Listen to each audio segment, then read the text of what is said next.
OneView. You know the goal. After analyzing billions of rows of CTV performance data in years of experience, we help brands get the most out of their creative asset and ultimately their marketing budget.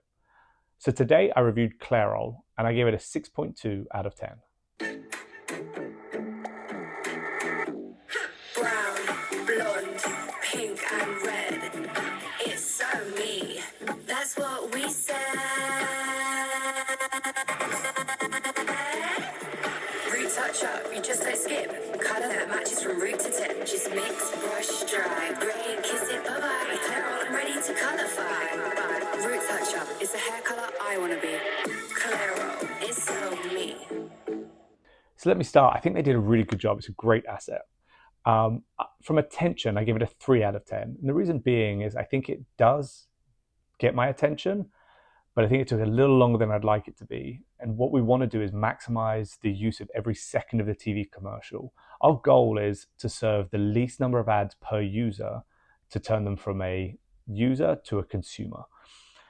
So I give it a 3 there. The logo, although it was persistent, the logo or the URL is persistent, it was the top right corner. And a lot of the time, the countdown time of the ads appears over there and covers it.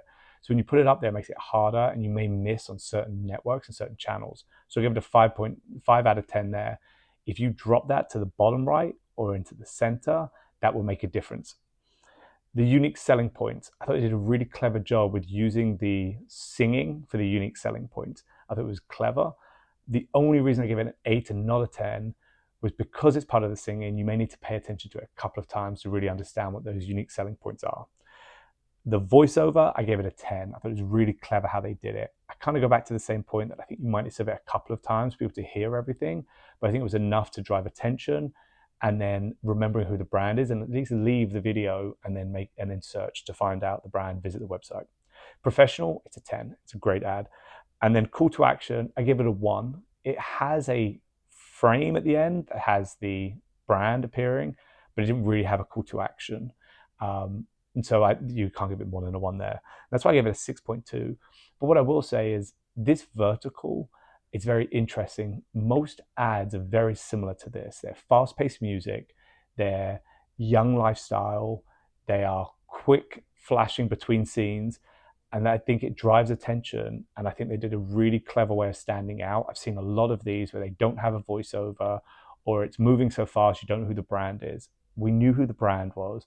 We got the unique selling points and they're all in the asset. I think it's actually a really, really good job. So it's a really strong 6.2 out of 10.